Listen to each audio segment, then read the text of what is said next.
If you ever feel like I'm talking too much, just smack me. Whatever. Well, Tell me to shut up. I prefer the more passive-aggressive route of just cutting things out in post-production. That works too.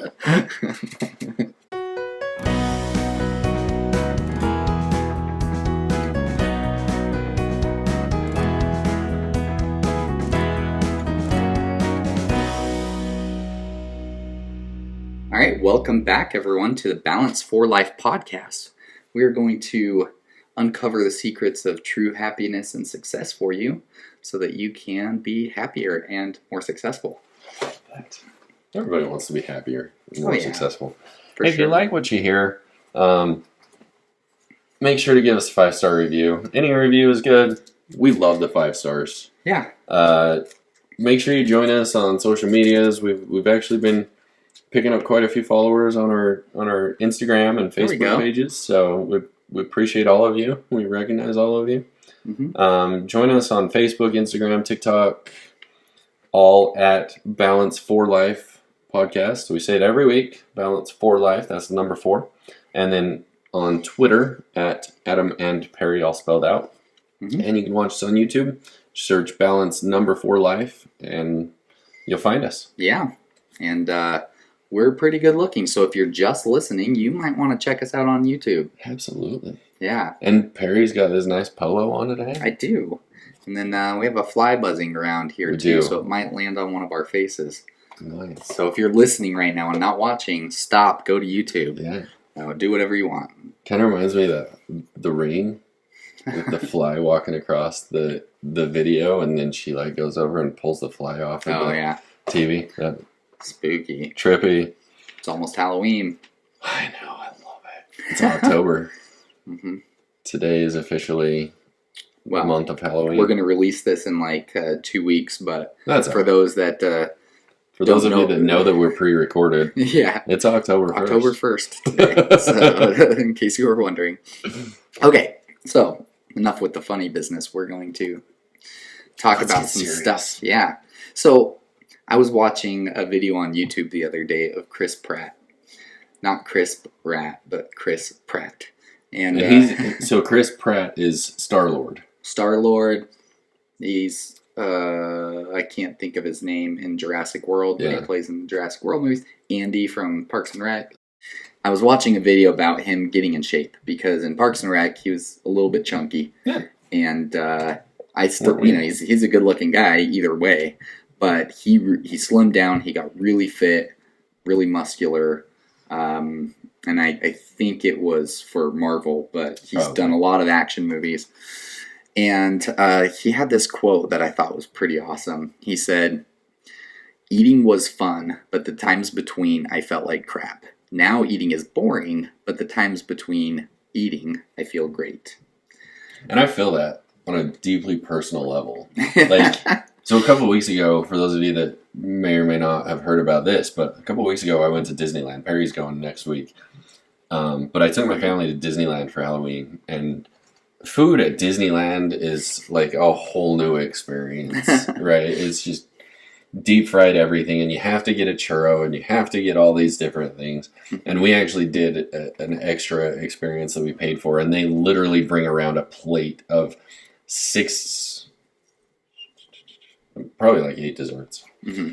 But it's this just plate of desserts for every single individual person. And it's literally enough for an entire family to eat. Yeah. For each person.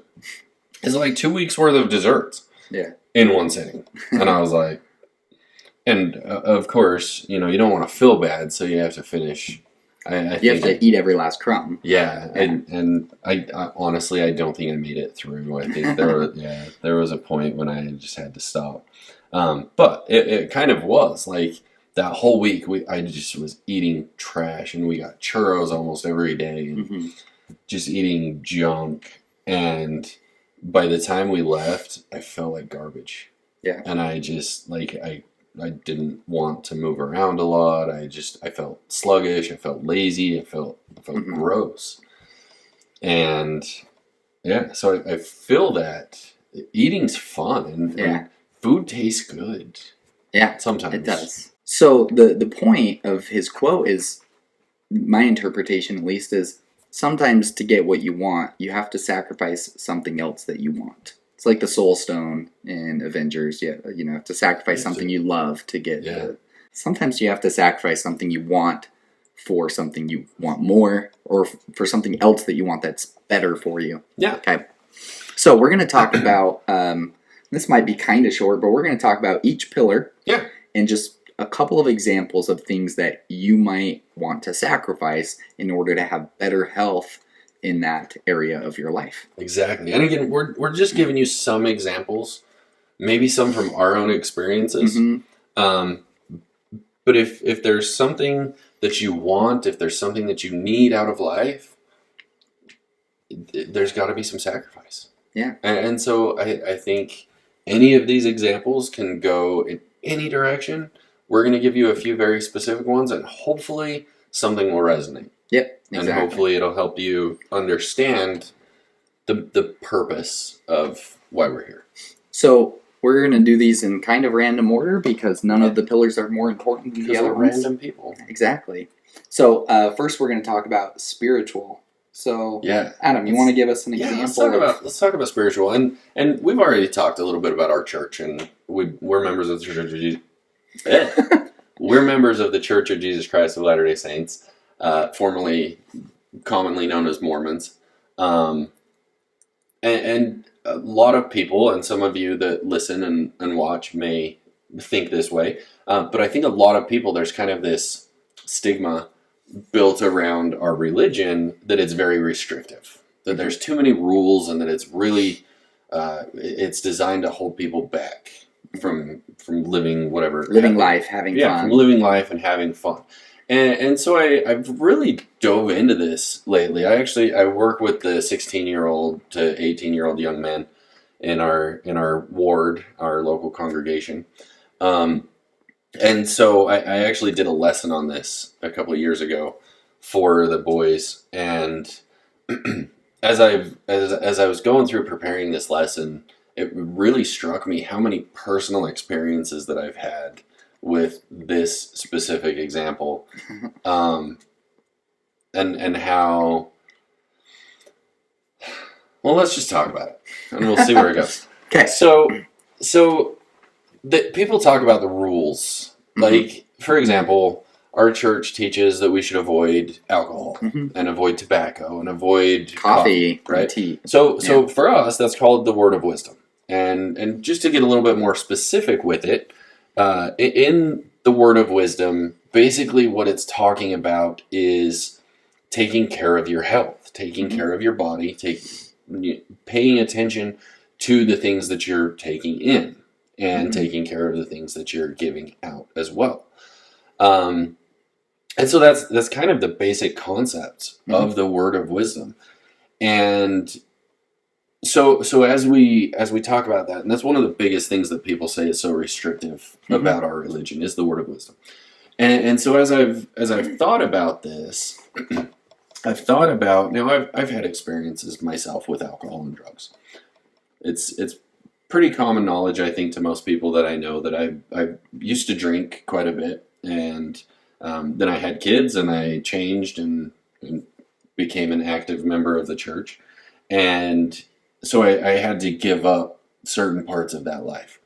I've had a lot of friends and family members that had experiences with drugs and alcohol and a lot of things like that. And so as I was thinking about the restrictive nature of the word of wisdom and how it holds us back, the one thing that struck me so hard is people talk about how restrictive the word of wisdom is, and how, that's so crazy, you can't drink alcohol, you can't drink coffee. Now, keep in mind, a lot of what we're going to talk about is we think that it's okay. I mean, not necessarily from a church standpoint, right? But if you choose to drink alcohol, I'm not going to think you're a bad person. Not everybody that drinks alcohol is an alcoholic, right? Like, if you can do it in moderation, that's okay.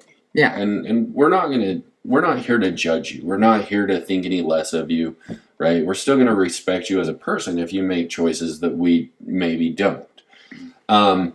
we're not telling you don't drink alcohol, but we are sharing it as an example of something that you can cut out, like Chris Pratt was talking about, that might make you happier and healthier spiritually. Exactly. So people talk about the rules being so restrictive, and so when I gave up drinking alcohol to be a better dad, right? That was my choice. That's not saying that you can't drink alcohol and still be a good dad. That was my choice because there was a lot of things going on in my life at the time that I didn't feel like I could be a good father. And so I gave up a lot of things so that I could be a better father. So when I gave up alcohol and I gave up drinking alcohol, some people might look at that as a restriction. But on the flip side of that, you look at alcoholism or drug addictions or any kind of addiction, really. And honestly, the question that I asked the boys when I did this lesson is, what's more restricting? To be a part of a religion or be a part of an organization that teaches that you should avoid things like alcohol that impair your judgment and affect your brain and affect your thought process, and can be extremely addictive. And I mean, let's face it, drunk driving, right? One of the leading causes of death in our country is drunk driving. And so what's more restrictive, to belong to an organization that teaches you to avoid that, or to be addicted, right? Yeah. Is addiction any less restricting? No. I would say that addiction is more the most restricting thing there is, probably. Because you literally choose or don't choose at that point, but you literally are doing this thing that kills you, right? I've had close friends that died from drug overdoses or from recreational drug use. And I mean, to me, that's literally as restrictive as it could possibly get. You literally take your own life by doing these things. Yeah. So in order to be more spiritual, sometimes you have to give up things that might seem fun. Yeah, it's fun to have a drink once in a while. Yeah, it feels kind of funny to get drunk until you get sick. Right. And start throwing up everywhere. Exactly. So you could say drinking was fun, but the times in between I felt like crap. Now I'm boring at parties. Yeah. Or I don't even go to parties. Now instead of going to parties, I sit on the couch and watch The Big Bang Theory. But the times in between, I feel good spiritually. Yes. Right. And again, we're not saying that like if you drink alcohol, socially or occasionally or in moderation, you can't be spiritual, but alcohol can impair your spirituality. Yes. Okay. So that might be a thing that you cut out of your life in order to be more spiritual. And we could go through other examples, such as pornography addiction, or like you said, drug addiction. We could talk about other commandments like keeping the Sabbath day holy, or whatever. You can go through any commandments and you can apply that there. Yeah. So the next one that we're going to talk about is mental health, and the example we're going to talk about is gossiping. Yeah. So I come from a family of talkers, and not like I don't mean talkers necessarily in the way of gossiping, but that also does apply in a lot of cases. But we just talk a lot. Okay, so there's 7 of us kids that grew up together, and when we get together, there's always like at least 3 conversations going on at once. And, now we all have like teenagers through like toddlers. And so we get together and there's a bunch of kids and it's just loud. Right? So we're talkers. But I think some of us in my family, we struggle a little bit with gossiping. And this is something that I struggle a little bit with, that, it's fun to talk about, like, oh my gosh, did you hear or did you know? And there are situations where it's okay to share news that might be crazy, like the news I shared at band practice that I'm not going to share with everyone just in case some people are watching that. It's like something like just that blows your mind and you feel like you need to share it, right? That can be okay depending on the circumstances and the context. So the thing about gossiping, though, is that while it feels fun in the moment, that it can damage relationships. Yeah. Right? It hurts other people, and it hurts hurting your relationships hurts your mental health overall. Yeah. So gossiping was fun, but then it made me feel like crap. Yeah. And now my conversations aren't as entertaining. Yeah. They're more boring. But right. Yeah. I mean, gossiping can be fun, and it makes you feel like you're closer with that person because you share a common bond of disliking another person or mocking somebody else. But then in between, what is that other person saying about you?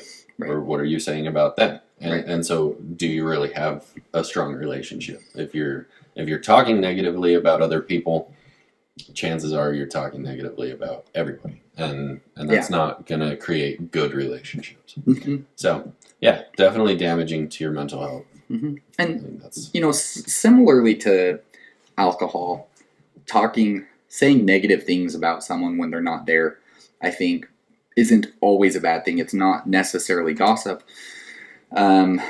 Sometimes you need to process something, mm-hmm. and you need someone to talk about, or somebody to talk with about it, right? Yeah. So, for example, if I'm talking with my wife about something that's going on with my family, that's not necessarily gossiping. It might be me, trying to process, and my wife's the person that I mm-hmm. talk to and share things with. But I think it's just really important to recognize if it's gossiping or not. And I think the one thing is, does this person need to know about it? Yeah. Do I really need to talk about it? Is this person that I'm talking with going to, is them knowing about it going to impact other people in a negative way? Right. And so just like running through those questions before you decide whether or not that's going to be a person that you share that information with. Yeah, for sure. I don't know. I feel like I have a lot of personal experiences to share. But yeah, I actually have one about this that was kind of a serious situation that we had a few years ago. We were living in West Point, and my daughter was taking karate lessons from a studio mm-hmm. in Syracuse. And one night, I think it was actually Emily's sister was watching the news, and she caught a picture and sent it to us of one of our teachers' mugshots.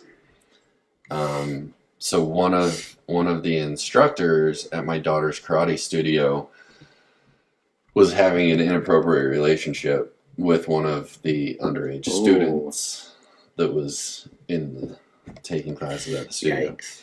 And so that was a time when me and my wife had to have a very serious and not so fun conversation together about his actions mm-hmm.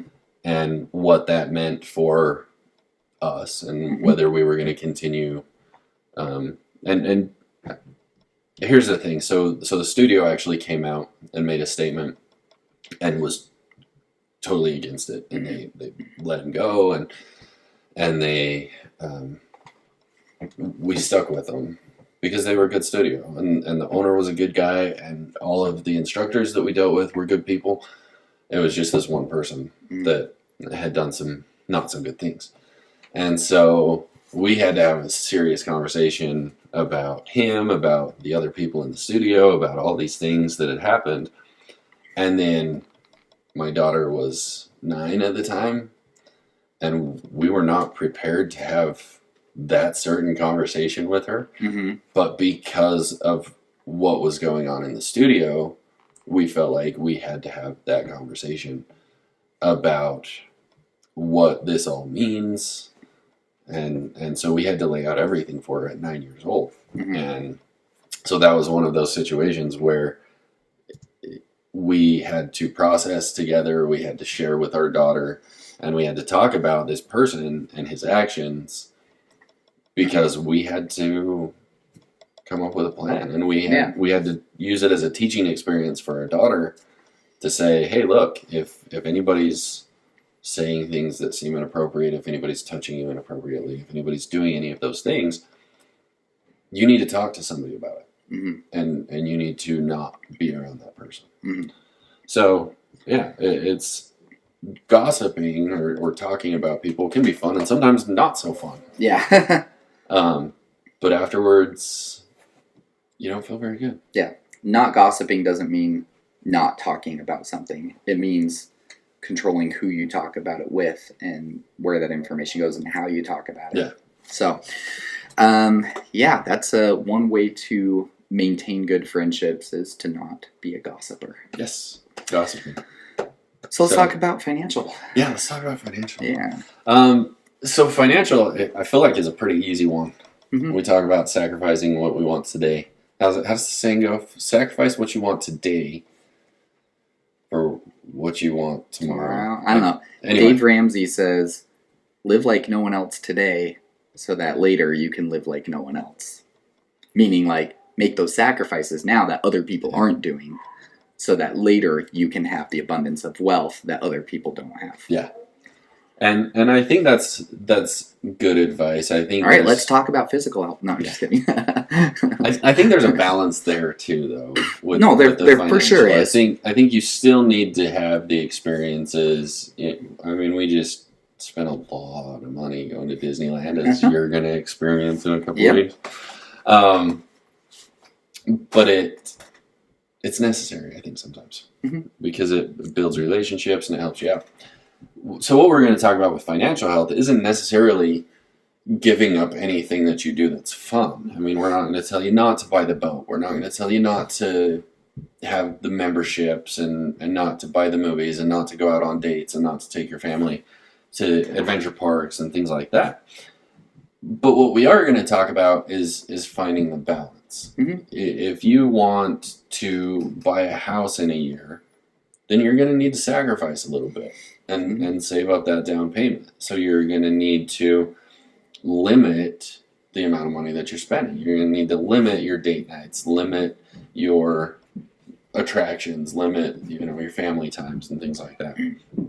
And go for the cheaper options. Yeah. Sometimes. One of the examples that we were talking about when we were planning this is cars. And sometimes you need to sacrifice and go with a car that's a year or two old. My personal experience with this is when we were first married and going through up until a couple of years ago, we would always buy older vehicles. Now, when you say older, you're talking like at least 10 years old? 15? Up until a couple of years ago, I think the newest car that we had was more than 5 years old. And so you think about, you're going to have a lower payment if you're taking out a loan. I think there's a lot of people that say you'll be more likely to be able to pay in cash. Yeah, or that you'll be more likely to pay in cash. And I think there's a lot of people that say that you should pay in cash and you shouldn't have a car payment. But buying those cheaper cars, you're going to have a lower payment or you're going to be able to pay in cash. But then how much are you going to have to pay in repairs? Because after 5, 6, 7 years, most of those cars are going to need a lot of work. And a lot of times it's basic maintenance. We had a minivan that we bought. It was a Honda Odyssey.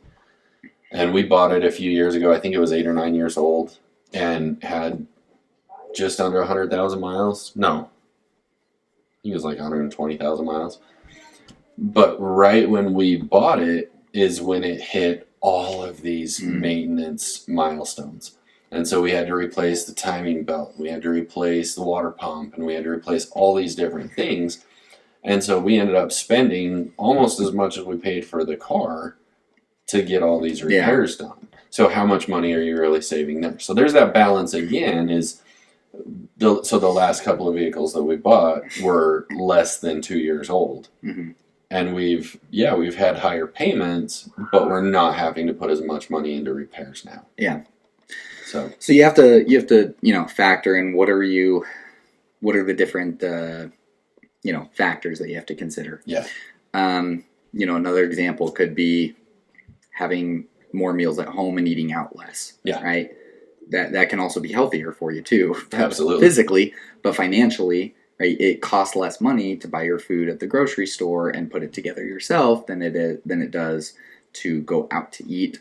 And now going out to eat is fun, and that can be a good social thing, and it can be a good date night. But am I going out only once a week instead of 5 times a week, right? Or am I only once a month instead of every week? Like, what are you doing?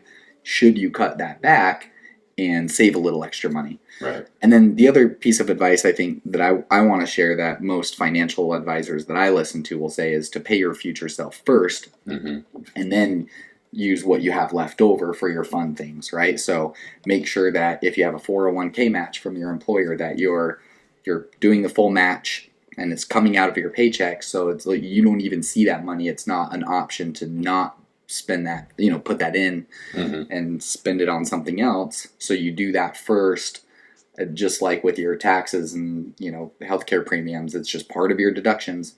Then what you have left over, okay, now maybe you try to save some more of that, but you have more wiggle room there. Right. To, make sacrifices or not. Right. And you can kind of choose that. But if that's a sacrifice you can make just to automatically do that, you don't end up with as much fun money, but your future self will thank you. Yeah. And, I think you can do that in a way, as long as you have the right job, the right income, you can do that in a way to where you still have money to have fun and have experiences right now. Right. And if you can't, then maybe you need to keep working on your career and getting to that point. Absolutely. Yeah. So I think back to the quote, spending money is fun. Yeah. Going to Disneyland is fun. Going on cruises is fun. But the times in between, I felt financially strapped. Yeah, the times in between when you can't pay your rent or your mortgage or you can't pay your bills sucks. Yeah, exactly. Hard. So you have to find that balance, and you might have to make some sacrifices financially to enjoy some of the things you want to do now, but especially to be able to enjoy some of the things you want to do later. Yeah, for sure. All right, the last one is physical health, which is kind of where we started, but we can talk about it a little more. Chris Pratt talked about eating, but we can apply it to sleeping. We can apply it to exercise. Sleeping, for example. Sometimes I don't want to go to bed. Yeah. Staying up late is fun. It is. But then you feel like crap the next morning. Yeah, exactly. And, maybe my kids have only been in bed for an hour. I don't want to go to bed yet. Yeah. So, there's that challenge. But, tomorrow you'll be thankful if you went to bed at 10 instead of 2 or at 11 and, whatever you're able to do. But same thing with exercising too, right? A lot of times I don't exercise just because I don't want to. Yeah. My body hurts when I exercise. It's hard. It's, whatever. Yeah. No, I feel that. And it's, so one thing that I've noticed is exercising even when you don't want to. Like I have a really hard time finding the motivation to exercise. I've got all the stuff in my room and I do it a lot more than I used to. And I'm trying to get into it at least a couple of times a week. But it's hard, and it's hard to find the motivation, especially when there's so many distractions. But I've always said when I exercise, I feel sore afterwards. But I feel good. Yeah. I feel energized. I feel better about myself, about my physical health. I feel better. Yeah. Not exercising is a lot easier and sometimes a lot more fun in the moment because you're not spending that time hurting yourself. Yeah. But how do you feel the rest of the day? Overall. And how are you going to feel when you're lazy older? And sluggish and crackly and hurty and... Well, my wife was telling me, I think she learned from her mom that, when older people break their hips, and it's not that they fell down and broke their hips usually. It's usually that they broke their hip and then fell down. Okay. And, I think the number one recommendation for strong bones is exercise. Yeah. Like exercising strengthens your bones, not just your muscles. Right. And so your 80-year-old self or your 90-year-old self will thank you if you just kept in shape as much as you could, because you're going to have less of those issues. Now, I'm not saying you're not going to have those issues, because at some point you're just going to get there, right? Yeah. But you'll, your body will thank you if you spend the time now, if you're our age, or if you're younger, if you spend the time now, put in that time to be in good shape, strengthen your muscles and bones. And it increases...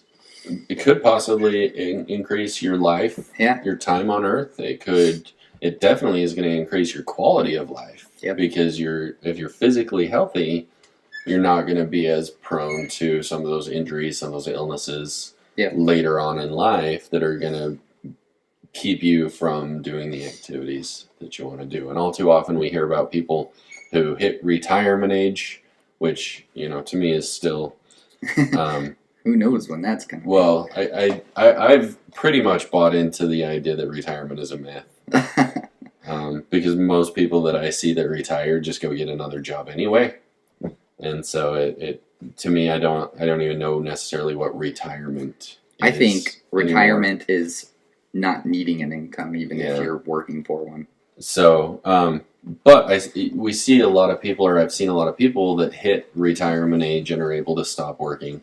And if they do stop working, they usually go downhill pretty quickly. Yeah. And I've seen people that are gone or are dead within a year or two after retirement, or you see people who some major event happens in their life and a year or two later they're gone. And so maintaining that physical health, exercising, eating healthier is going to give you more time once you hit that golden age where you've got the money and hopefully you'll still have the energy to be able to do all the things that you're dreaming of now. Yeah. So we're putting money into the 401ks and we're hoping to have this later plan in life. And maybe that's part of my problem is I look at retirement age and I think I'm not going to have the energy to do the things that I want to do then. Why not just do it now and then it won't matter. But yeah, if you take care of your physical health now, then once you hit that time in life, you'll have the energy and you'll be able to do all the fun things. And I know this is a little bit of a tangent, but and I brought this up before, but the podcast Retire Sooner by Wes Moss is a really great podcast, and he talks a lot about how to avoid being the right retiree that just goes downhill right away. Yep. Like what makes you happy and healthy as a retiree is what his book is focused on. I can't remember the name of the book, but I'll look it up. Yeah.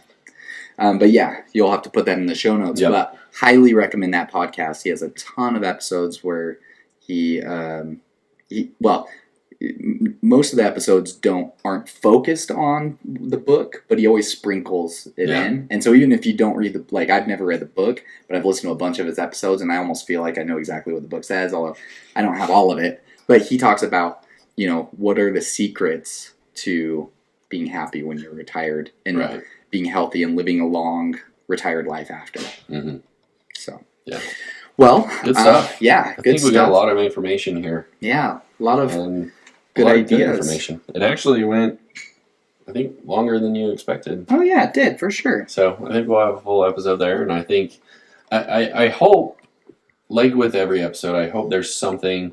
Like we said, there's not going to be. We're not going to get really specific on any one topic because I think there's so many other resources out there that get specific on exercise and get specific on financial health and all of these things. What we want to try and bring to it is finding the balance and spread the love between all of them because they're all important. Exactly. So that brings us to our weekly challenge, and I'm not going to challenge you to do one thing for every pillar or area of your life because that's too big of a challenge. I want to keep it narrowed and focused, but pick one of them that you want to work on and decide on something that you're going to sacrifice. Are you going to give up alcohol, or are you going to give up smoking or whatever, like for your physical health? Are you going to give up gossiping, or is there something that we said that maybe made you think of something we didn't talk about that you want to give up so you can have better health in an area of your life? So find something that you want to give up and work on sacrificing that so that you can be happier and healthier. Yep, I like it. Thanks again for listening. Thank you for joining us every week. The few of you that have joined every week. Hopefully we build some more, and please go share with people. If you find something that resonates with you, then let other people know because they're going to want to hear it too. Yep. This is stuff for everybody, not just for any specific person. Yeah. We want to reach as many people as we can. So don't forget to leave the reviews, share it, like, comment, subscribe and stuff, and listen to us on Mondays. Yeah. Most Mondays we'll have an episode for you. And we're going to be most of the major platforms we're podcasts are hosted: Spotify, iTunes, Amazon, Google, YouTube. Any idea what we're talking about next week? We might have a little bit of a gap because I'm going to be gone. But yeah, you're going to be in Disneyland next week, so yeah, I'm going to have to think about that. Although this will probably air when I get back, but probably. Yeah. But as far as recording goes, we're going to have a couple of weeks. Yeah, we are. So I'll have to think about it, and I'll get back to you. Yeah, we're not sure what the next topic's going to be. It's going to be a surprise. Yeah, it's going to be a good surprise. We're going to be surprised. We're just going to start talking about it. That's right. And you're like, whoa, I can't believe we talked about that. All right. Join us again next week. Yeah. See ya. Bye.